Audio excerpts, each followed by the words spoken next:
ಎಚ್ಚೆತ್ತುಕೊಳ್ಳದೇ ಇದ್ರೆ ಮಾರಣ ಹೋಮ. ಎಸ್ಐಆರ್ ಬಗ್ಗೆ ಸಿದ್ದರಾಮಯ್ಯ ಎಚ್ಚರಿಕೆ. ಮತ್ತೊಂದು ಸಮರಕ್ಕೆ ವೇದಿಕೆ ಸಜ್ಜು.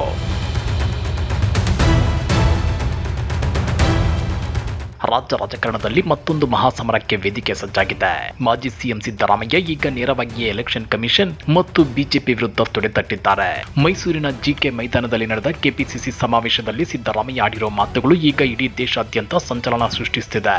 ಈಗಲೇ ಎಚ್ಚೆತ್ತುಕೊಳ್ಳದಿದ್ರೆ ಪ್ರಜಾಪ್ರಭುತ್ವದ ಮಾರಣ ಹೋಮ ಗ್ಯಾರಂಟಿ ಅಂತೇಳಿ ಸಿದ್ದರಾಮಯ್ಯ ಎಚ್ಚರಿಸಿದ್ದಾರೆ. ಹಾಗಾದ್ರೆ ಏನಿದು ಎಸ್ಐಆರ್ ಜಾಗೃತಿ ಸಮಾವೇಶ? ಸಿದ್ದರಾಮಯ್ಯ ಇಷ್ಟೊಂದು ಗರಂ ಆಗಿದ್ದಾದ್ರೂ ಯಾಕೆ ಗೊತ್ತಾ? ಆ ಕುರಿತ ಇನ್ಸೈಡ್ ಮಾಹಿತಿಯನ್ನು ಬಿಚ್ಚಿಡ್ತೇವೆ. ಆದರೆ ಅದಕ್ಕಿಂತ ಮೊದಲು ಹಲೋ ಕನ್ನಡ ಯೂಟ್ಯೂಬ್ ಚಾನಲ್ ಅನ್ನು ಸಬ್ಸ್ಕ್ರೈಬ್ ಮಾಡ್ಕೊಳ್ಳಿ. ಹಾಗೇನೇ ಪಕ್ಕದಲ್ಲಿರೋ ಬೆಲ್ ಬಟನ್ ಪ್ರೆಸ್ ಮಾಡಿ. ಸಿದ್ದರಾಮಯ್ಯನವರ ಇವತ್ತಿನ ಟಾರ್ಗೆಟ್ ಆಗಿದ್ದು ಚುನಾವಣಾ ಆಯೋಗ ಮತ್ತು ಕೇಂದ್ರದ ಬಿಜೆಪಿ ಸರ್ಕಾರ. 2014ರ ನಂತರ ದೇಶದಲ್ಲಿ ಚುನಾವಣಾ ಆಯೋಗವು ಸಂವಿಧಾನಬದ್ಧವಾಗಿ ಕೆಲಸ ಮಾಡುತ್ತಿಲ್ಲ, ಅಲ್ಲಿ ದೊಡ್ಡ ಮಟ್ಟದ ಮತದ್ರೋಹ ನಡೆಯುತ್ತಿದೆ ಅಂತೇಳಿ ಮಾಜಿ ಸಿಎಂ ನೇರವಾಗಿ ಆರೋಪ ಮಾಡಿದ್ದಾರೆ. ಮುಖ್ಯವಾಗಿ ಮತದಾರರ ಪಟ್ಟಿ ಪರಿಷ್ಕರಣೆ ಅಥವಾ ಈ ಎಸ್ಐಆರ್ ಪ್ರಕ್ರಿಯೆಯಲ್ಲಿ ಅರ್ಹ ಮತದಾರರ ಹೆಸರುಗಳನ್ನು ಕೈಬಿಡಲಾಗ್ತಿದೆ ಅನ್ನೋದು ಕಾಂಗ್ರೆಸ್ನ ಬಹುದೊಡ್ಡ ಆತಂಕ.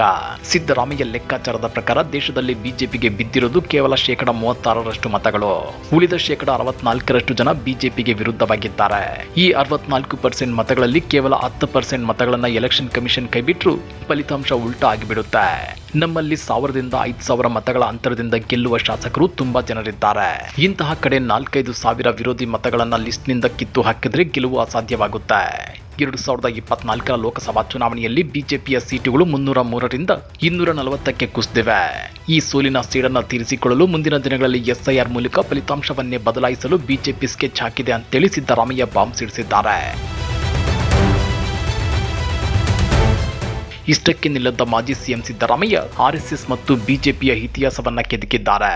ಬಿಜೆಪಿಯವರಿಗೆ ಸಂವಿಧಾನ ಮತ್ತು ಪ್ರಜಾಪ್ರಭುತ್ವದಲ್ಲಿ ನಂಬಿಕೆ ಇಲ್ಲ, ಅವರಿಗೆ ಸರ್ವಾಧಿಕಾರವೇ ಮುಖ್ಯ. ಆರ್ಎಸ್ಎಸ್ ಸಂಸ್ಥಾಪಕ ಹೆಗ್ಡೆವಾರ್ ಅವರು ತಮ್ಮ ಆಪ್ತರನ್ನ ಇಟಲಿ, ಜರ್ಮನಿಗೆ ಕಳಿಸಿ ಸರ್ವಾಧಿಕಾರವನ್ನ ಅಧ್ಯಯನ ಮಾಡಿಸಿದ್ರು. ಅಲ್ಲಿಂದಲೇ ಇವರಿಗೆ ಈ ಸರ್ವಾಧಿಕಾರದ ವ್ಯಾಮೋಹ ಬಂದಿದೆ. ಶೂದ್ರ ಸಮುದಾಯಗಳು ಯಾವುದೇ ಕಾರಣಕ್ಕೂ ಬಿಜೆಪಿ ಜೊತೆ ಹೋಗಬಾರದು ಅಂತೇಳಿ ಮಾಜಿ ಸಿಎಂ ಸಿದ್ದರಾಮಯ್ಯ ಗುಡುಗಿದ್ದಾರೆ.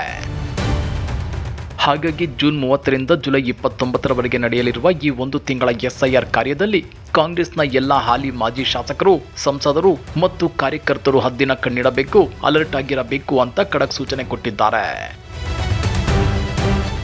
ಅದೇನಿದ್ರೂ ಮತದಾರರ ಪಟ್ಟಿ ಪರಿಷ್ಕರಣೆ ಹೆಸರಲ್ಲಿ ಅಕ್ರಮ ನಡೆಯುತ್ತಿದೆ ಅನ್ನೋ ಸಿದ್ದರಾಮಯ್ಯನವರ ಈ ಆರೋಪ ರಾಜಕೀಯ ವಲಯದಲ್ಲಿ ತಳ್ಳನ ಸೃಷ್ಟಿ ಮಾಡಿದೆ. ಹಾಗಾದ್ರೆ ನಿಮ್ಮ ಪ್ರಕಾರ ಚುನಾವಣಾ ಆಯೋಗದ ಮೇಲೆ ಸಿದ್ದರಾಮಯ್ಯ ಮಾಡುತ್ತಿರುವ ಈ ಆರೋಪ ನಿಜವೇ?